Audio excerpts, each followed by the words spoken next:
Speaking Human. Today on Speaking Human, we drive into the future of bold and electric branding by looking at the rapid acceleration of Tesla Motors. Buckle up your brand because this podcast is about to give you a jolt of inspiration. Speaking Human.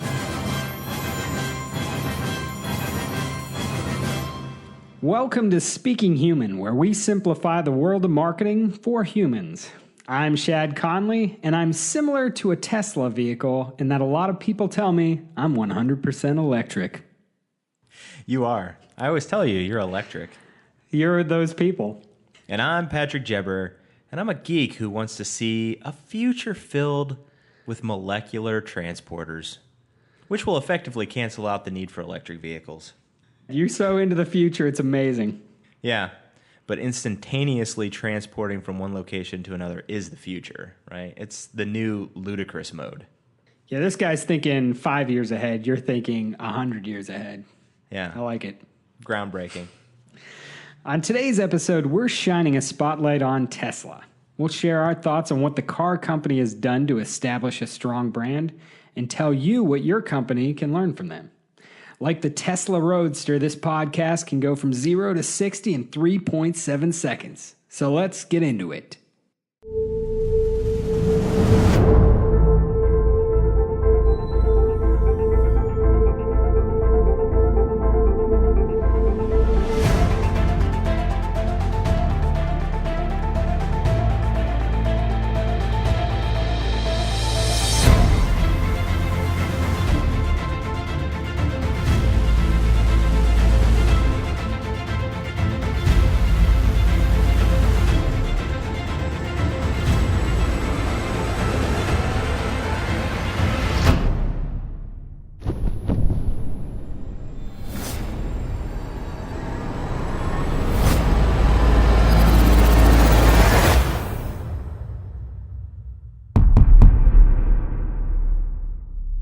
All right, so Patrick, before we get into our discussion here, let's tell our listeners who may not know just a little bit about Tesla Motors and this brand, what they do and what they're all about.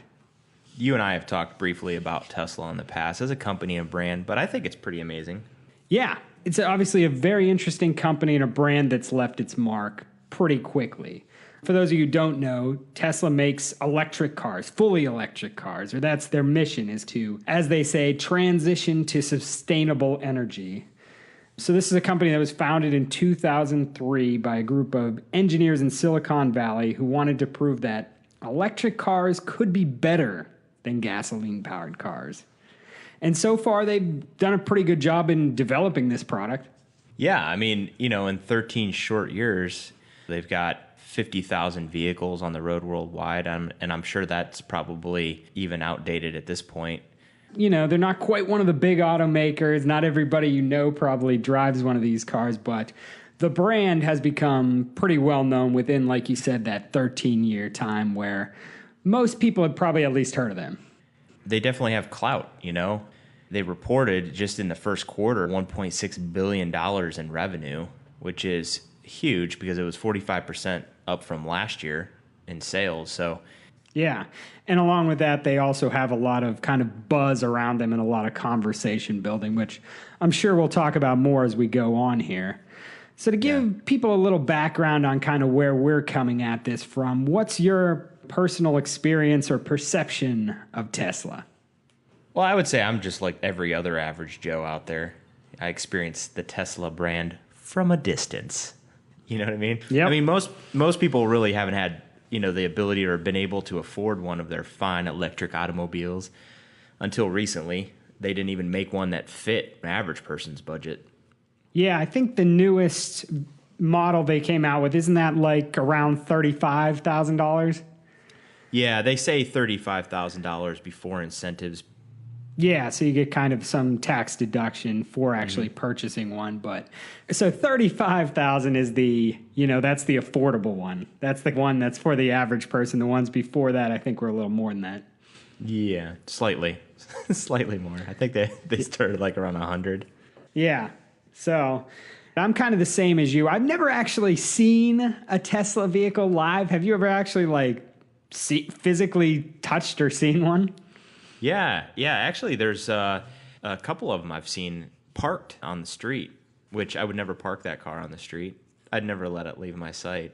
Yeah, unlike you, I have not. I've got a lot of exposure to the brand online, especially because, we work in the marketing and social arena stuff. There's a lot of social. I mean, there's always talk about what Tesla's doing, and obviously the CEO of the company, Elon Musk, who has a perfect Bond villain name, very active and vocal on social media and in the digital world. So I hear about him a lot. He's in the news a lot.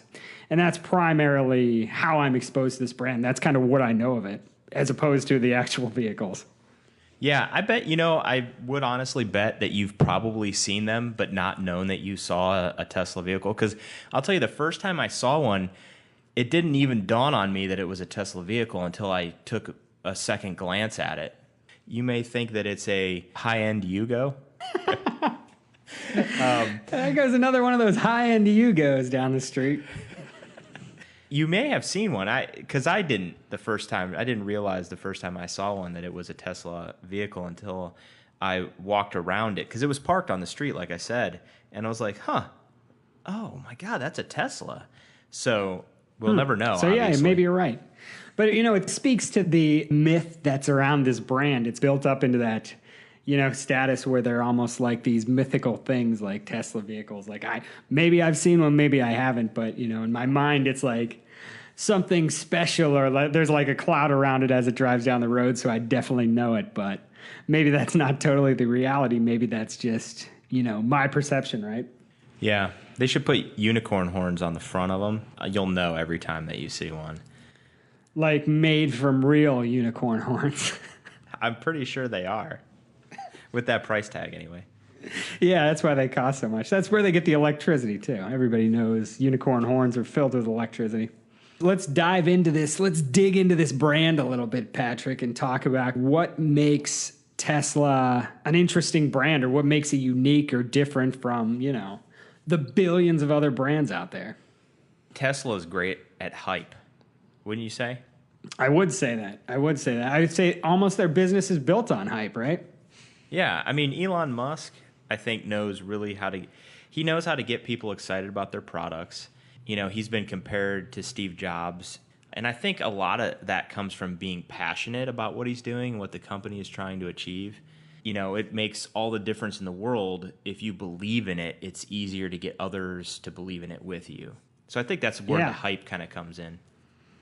Yeah, and no, they've done a good job from the very beginning of making this building up, we're doing something completely different. It's coming, it's going to change things. It's been built on this platform before the vehicles, even hit the road. Before people were buying them, they kind of built up this hype machine to elevate this brand to that level. Yeah. That point of hype actually ties into what I thought was in my notes, kind of outlined 3 things that stood out to me about this brand. And the first one goes right along with that, which is Elon Musk himself, just having this individual, this human being at the top of your company who promotes and embodies, everything you do and the passion of your mission. Man, how valuable that is, and what a difference that makes. And he was already a high profile figure because he started PayPal, and he's been involved in a couple other startups. So he's always within the entrepreneurial world, he's been a big figure for a while. So he obviously has a following, has a voice, knows how to hype things up and work with the media. And just having him as part of this brand has really elevated it. And when you can have that as a company, when you can have that CEO who's also like your just vocal and social communicator, out in the world for you, just representing the company, what a big difference that can make for a brand. Yeah, I mean, having an individual who is sort of the central figure of your company, if you were just to compare Tesla to other car companies out there, there's nobody else that does this in that industry. You know what I mean?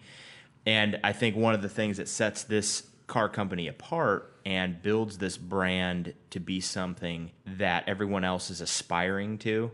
Tech companies, car companies, they all want to be a Tesla brand, but they don't have somebody at the top like that who embodies what they're trying to do. You know what I mean? Yeah, it's a huge asset, and it adds something to your company, especially, like I said, when you have a person who's kind of a semi-celebrity already, who's just out there and he's just representing and really passionate and expressing these ideas for you. You're a Steve Jobs guy. What do you think of the Jobs comparisons? I think there's some similarities for sure. I wouldn't say it's apples to apples. They both have passion for what they're doing. They both believe in it. It gives it that human element, you know what I mean? Because people like those kinds of stories. That's why people liked the story of Apple and coming from nothing. I mean, just a small company and overpowering some of the bigger players in the space. And I think that's what's happening here is that Tesla was a small thing, this passionate idea of changing the world, and is now really a force to be reckoned with. You know what I mean? Yeah. And I think that's where the comparison is. They're both good at hype, and they both seem like they're these brilliant minds just driven by this compulsive need to innovate, and change things and do stuff differently. When you have that there, you're right. When you have a human being who kind of embodies your brand and delivers that to people, it just makes it 10 times more effective. That's why Jobs has a movie, made completely, a couple movies actually, made about him because there's a human story there. Yeah, and there's the similarities in the products. The products aren't cheap in both companies. I mean, people have made the comparison of Apple products are more expensive than their PC counterparts, and Tesla vehicles are expensive in, the average person. It's not in their budget, and so that price comparison is also, too, I think, an interesting parallel. Yeah, and which, that aspect makes it all the more desirable when it's just out of reach for you. So we'll cover a few more of our interesting points about the Tesla brand when we come back from our sponsor break.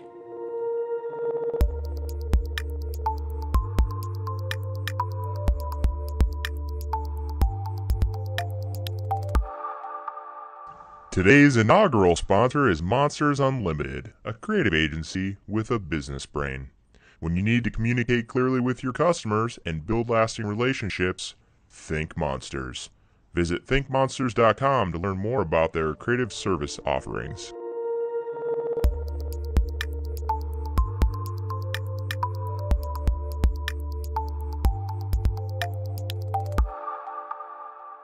Welcome everyone to the Model 3 unveil. We have an amazing product to show you tonight. I think you're going to be blown away. But I want to start talking. Just preface this by talking about why are we doing this? Why does Tesla exist? Why are we making electric cars? Why does it matter? And it's because it's very important to accelerate the transition to sustainable transport. It really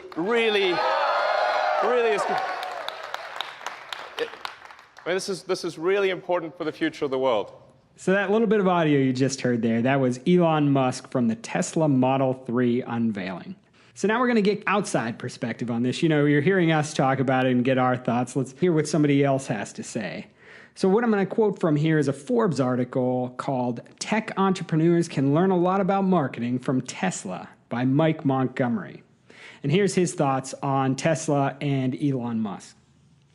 Musk's genius was not just in creating an electric sports car. It was in creating a status symbol that people wanted regardless of the good it did for the environment. Tesla is the car equivalent of the latest iPhone. Rich people wanted to buy Teslas to show off not only that they care about the environment, but that they can afford a luxury item like the Tesla.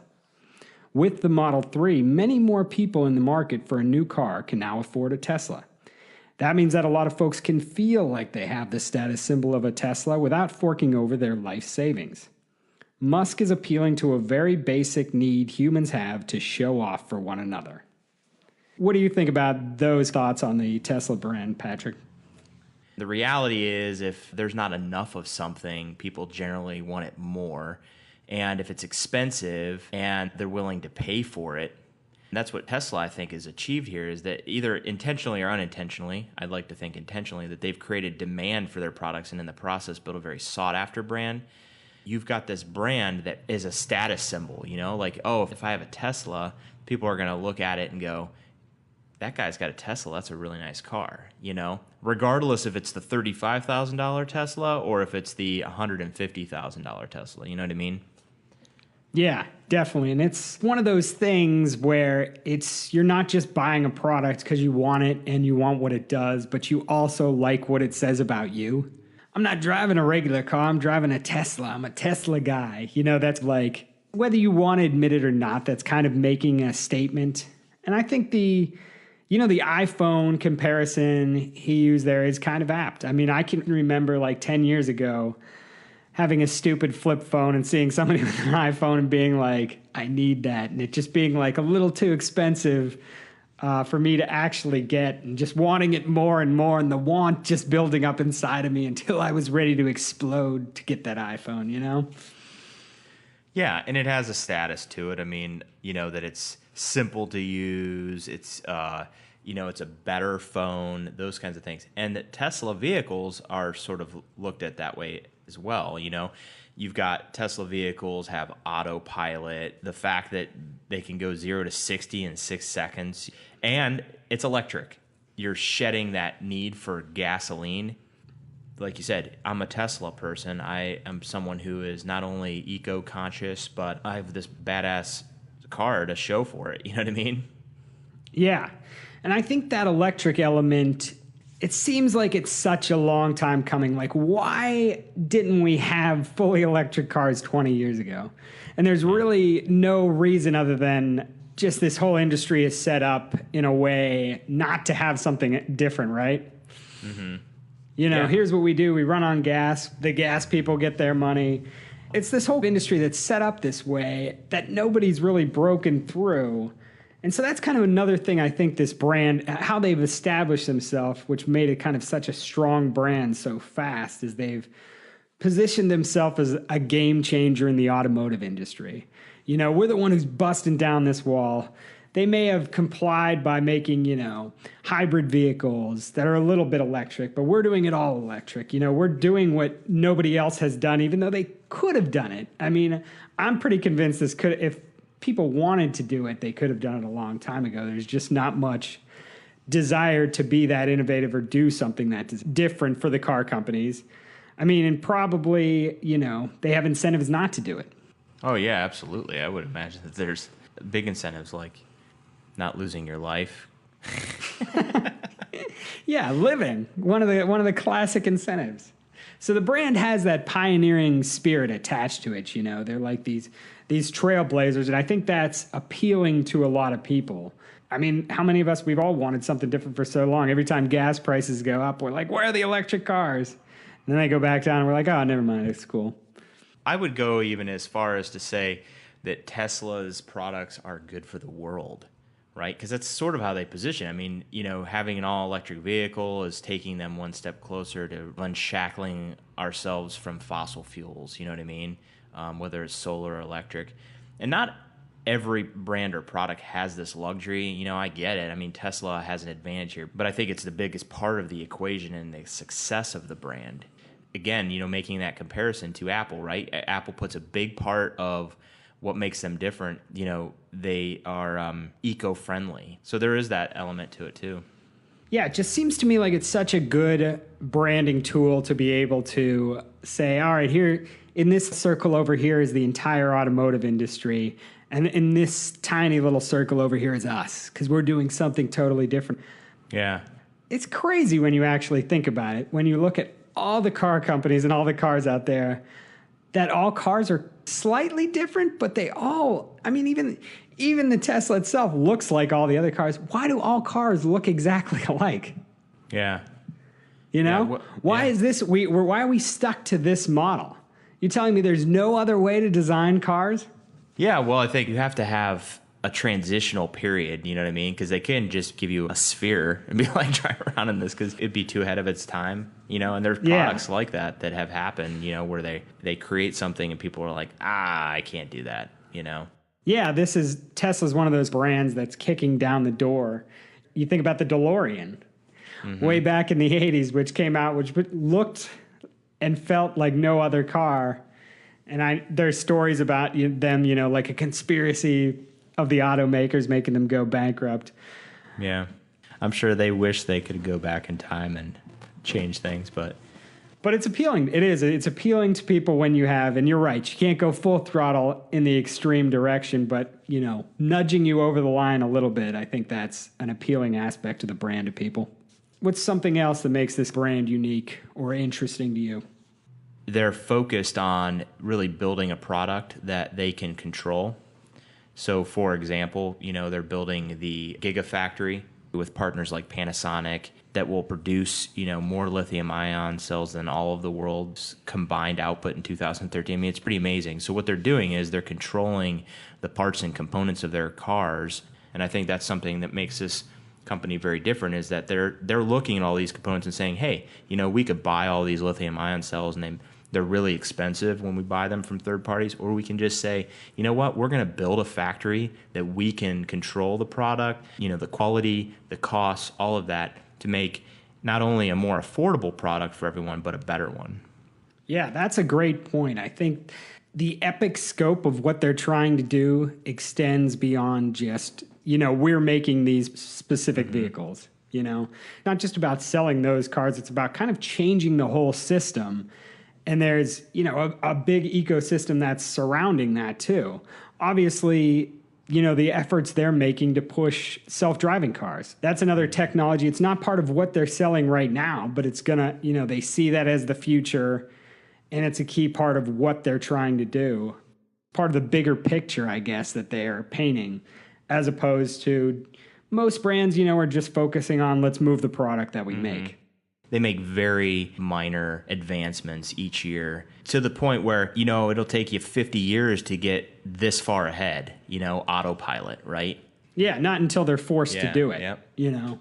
Most brands kind of move in inches as opposed to miles, whereas Tesla seems like, they want to propel forward as quickly as possible, which I guess this is kind of a good moment to mention the sort of elephant in the room.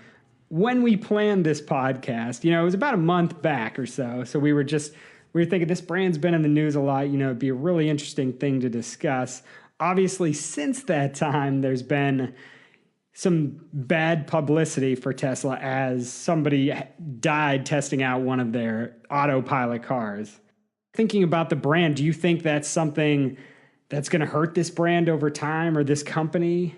What are your thoughts on that as it compared to, we were talking about how well established and beloved this brand was. Now they're getting some bad ink because of that. Fortune was saying sell stock on Tesla and stuff like that. Do you think they'll survive that? I do. I mean, I think one of the things that I noticed when that all took place over the last week was they really jumped on it very quickly, and they tried to get ahead of the negative press by explaining that, obviously this isn't their fault in this scenario, that, this was just user error, meaning you can't just not pay attention. I mean, one of the things I guess they do promote in the autopilot is that, you do have to be attentive, that tech features like watching movies and stuff isn't available while you're driving. And this person was watching a movie from a third-party portable DVD player, I guess, and this is version 1, technically, right, of this technology of autopilot, of self-driving cars. There's going to be bugs, and you do not want to be the person driving 80 miles an hour when there's a bug. So whether it is or isn't because of the actual car, headlines are reading, guy dies using Tesla autopilot, right? Some variation of that, making it a perception that's being created out there. Yeah, but I think that, like I said, they got ahead of it. I think the brand can survive that as long as it's very clear that their customer safety is number one in that company, because it has to be, especially with product features like that. You know what I mean? Yeah, it's a tragedy. And it's definitely a mark on the brand that wasn't there before. But because it's such a strong brand, and you have Musk, who's been out there and, he's very vocal and combative in people who are, panicking or like try to make it into this is the end of the brand or this can never survive, like quelling that extreme chatter that let's create a panic because controversy is conversation. That's how we get readers. And so he's kind of been out there right in the forefront, addressing that stuff. And I think it is surprisingly, because it's a young brand, it is a strong enough brand and I think it has enough loyalists that they can push past that. Yeah. And it goes back to, like you said, having a person at the forefront for this brand definitely helps that. Yeah. If the CEO's not panicking, and gives you a practical explanation for things, it usually goes a long way for the brand itself. Yeah. And I think it's helpful that he's been in the spotlight all throughout, because if it was any other car company and then the head of that car company comes forth and says, it's not us, then you actually have something to worry about because that person is never in the limelight. You know what I mean? And then suddenly they just show up and you're like, oh, something's wrong. Yeah, and it doesn't feel like someone you can trust. It feels like more of a PR stunt rather than when you have this guy who's always out there talking. Just people are more apt to listen, I guess, and you're right, and not see it as a PR move of panic. What's your take on the Tesla name, the brand name? I think it's a good name for the company, but I like it. I think it's an easy name. Generally speaking, people will probably in 50, 100 years only think of the car company or the energy company or whatever they are at that point, you know what I mean, as opposed to the inventor. But Nikola, the guy who invented alternating current power AC transmission, who, you probably know this, the movie The Prestige, played by David Bowie. Yeah, I think it's a really good name. And I think the smart thing with it, you mentioned, people have heard the name and they know the name. They don't necessarily know Nikola Tesla, right? Or they're like this Serbian inventor. They're not totally familiar with that, but the name rings familiar, which, by taking a name like that and using it as your brand name gives you this instant familiarity. And it's obviously already associated with an inventor who's associated with electricity. I thought that was kind of a savvy move, actually adopting that. It evokes history. It also sounds like a car, right? It sounds like a car company, even though it wasn't before. And it also kind of sounds futuristic.